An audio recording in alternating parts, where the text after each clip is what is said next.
Serzinho de luz! Você acredita que Deus, a fonte criadora, curte, acha massa, se regozija com o sofrimento humano? Tem?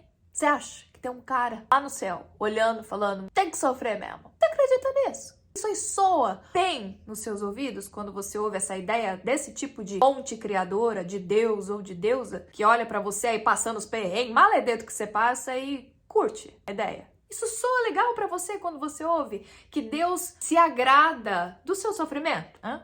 Eu não gosto. Pra mim não faz o menor sentido essa porra. Eu sou Vanessa Erani, psicanalista, espiritualista, humanoterapeuta, terapeuta energética espiritual, tretapeuta. Tenho feito com vocês, na medida em que eu posso, uma leitura transformadora, riquíssima desse livro que chama Conversando com Deus. Isso aqui é uma canalização que foi feita pelo americano Neale Donald Walsch. E no capítulo 6 nós estamos falando sobre esse tal desse sofrimento ser um caminho, um passe para se comunicar ou chegar mais perto de Deus, dessa fonte criadora. E vem aqui uma resposta dessa frequência que se comunica com o autor quando ele faz as perguntas. O sofrimento não me agrada. Quem diz isso não me conhece. O sofrimento é um aspecto desnecessário da experiência humana. Não só é desnecessário, como também é desagradável e nocivo para a saúde. Jura, querido? Não tinha reparado. E aí o autor, assim como eu e como você, eu sei que você tá pensando isso, vira e fala assim, por que então que nós sofremos? Basicamente o que ele diz é, os acontecimentos estão aí e vocês escolhem reagir a eles com o sofrimento. Sofrimento é uma escolha. Sabe aquela coisa? A dor é inevitável, o sofrimento é opcional? Basicamente é isso que ele diz aqui. E aí, quando ele traz essa informação, o autor fala assim, então tá bom, se o problema são os carai dos eventos, por que o senhor não tira os eventos? Se é Deus, acaba com os eventos que é sofrido, acaba com esse negócio e aí a gente para de sofrer. Fácil. Só que aí existem leis universais, e é isso que é explicado aqui. E uma delas é a lei de causa e efeito, ele traz o contexto de consciência coletiva. O conhecimento de que, inclusive as catástrofes, a maneira como o nosso planeta às vezes reage às coisas que estão acontecendo no nosso meio ambiente, elas são consequências de algumas ações. Não adianta a gente esperar um resultado diferente, porque a gente tem feito bastante esforço para isso, não é não, meu povo? De onde a gente tirou essa ideia de que o sofrimento era bom? Esse negócio de que os santos sofrem em silêncio. De onde saiu isso? E aí vem a resposta. Os santos realmente sofrem em silêncio, mas isso não quer dizer que o sofrimento é bom. Os discípulos na escola do mestre sofrem em silêncio porque eles compreendem que o sofrimento não é a vontade de Deus, mas em vez disso, um sinal claro de que ainda há algo para ser aprendido a respeito daquela situação, a ser lembrado. O verdadeiro mestre não sofre em silêncio, ele apenas aparenta estar sofrendo em silêncio sem se queixar. O motivo dele não ficar se queixando, reclamando, igual você faz, igual eu faço, é que ele não está sofrendo, mas apenas experimentando um conjunto de circunstâncias que você consideraria extremamente desafiadoras. O mestre não fica falando sobre o sofrimento simplesmente porque ele entende o poder da palavra. Reclamar, reclama, clama 2 vezes. Nós nos tornamos aquilo em que concentramos a nossa atenção. Tudo que você coloca foco cresce.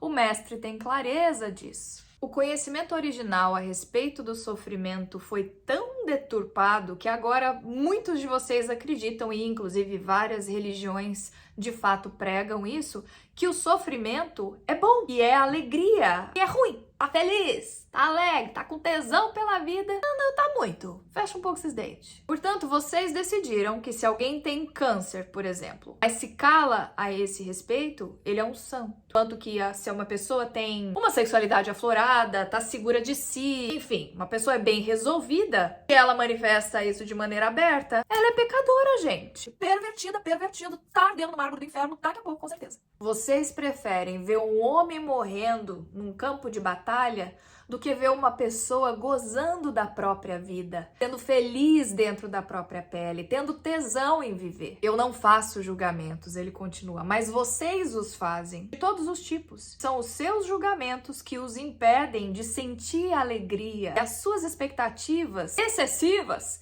que tornam vocês infelizes. Tudo isso junto é o que causa o mal-estar e aí começa o tal do sofrimento. O autor tem mais uma crise existencial e começa a se questionar: como é que eu sei que essa voz que está falando comigo é da fonte criadora? Como é que eu sei que eu não estou ficando louco? E aí ele conclui aqui: você já fez essa pergunta e a minha resposta é a mesma. Que diferença faz? Se todos viemos da mesma fonte, mesmo se tudo que eu disser for errado, você pode pensar em um modo melhor de viver? Que de fato a gente sai dessa hipocrisia e as pessoas são aceitas ou vivem de maneira leve? Um mundo em que a gente se preocupa com ele e para de regaçar com o nosso meio ambiente? O que é mais agradável, mais leve para o coração quando você imagina?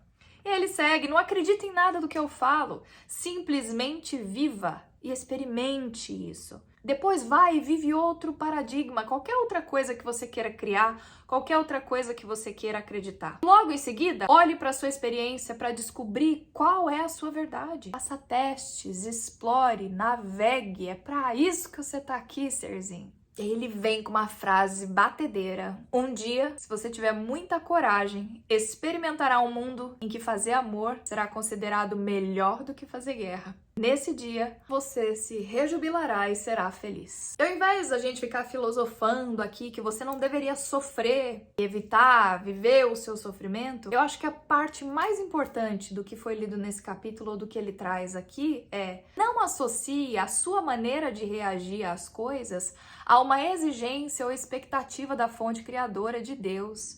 Deus não se agrada do seu sofrimento. E eu acho que quando ele traz a consciência do mestre, que o mestre não deixa de sofrer, não deixa de sentir dor, não deixa de passar pelo vale, ele simplesmente entende que aquilo é só mais uma experiência. E quando você está mudando o seu paradigma, saindo da sua caixinha materialista, expandindo para o paradigma espiritualista, fica muito mais fácil navegar nessa realidade com essa perspectiva, com essa visão de mundo. Não é conformismo, é você olhar para aquilo que te acontece com olhos de observador. E aí, quando acontece o problema, quando o BOzão cai no seu colo, vamos falar de coisa prática. O que é que resolve mais? O que funciona melhor? Você ficar se debatendo, se indignando porque eu não deveria estar passando por isso, ou você olhar, aceitar a situação como ela é, o fato como é, e começar a concentrar a sua energia, mobilizar a sua energia, o seu magnetismo para a solução daquilo, para uma melhor maneira de passar por aquela situação. Eu tive uma experiência na minha família muito dolorosa. Foram 16 anos cuidando da minha mãe acamada. Eu, meu pai e a minha irmã ali nos matando em volta daquela situação. A minha mãe extremamente lúcida, vivendo tudo aquilo. E foi uma situação bem merda, gente, por 16 anos. Eu sei que às vezes para os olhos de quem olha de fora, fala assim: nossa, que bonitinho, eles cuidaram da Vânia, e foi isso, e foi aquilo, que família forte. Foi um cacete, gente. Foi feio, foi difícil, foi dolorido. Porém, a gente, na hora de passar pela situação, a gente procurou passar da melhor forma possível. Não adianta você ficar ali chupinhando o sofrimento. Você tem ainda assim viver o seu dia da melhor forma possível. E foi isso que eu, meu pai e minha irmã, inclusive a minha mãe, fizemos ao longo desses 16 anos. Enfim, eu só tô te dizendo isso para te dizer que os desafios virão, as coisas acontecerão.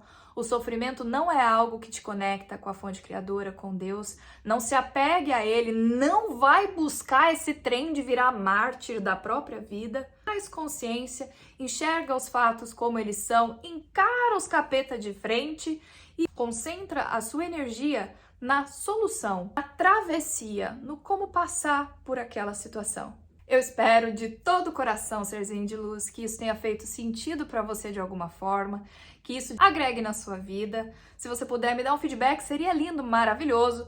Estamos em algum lugar aqui com um botão para você se inscrever no canal e seguir, e curtir, e comentar, e fazer essa firula tudo aí. Até o próximo vídeo. Muito obrigada por ter ficado comigo até aqui. Um beijo.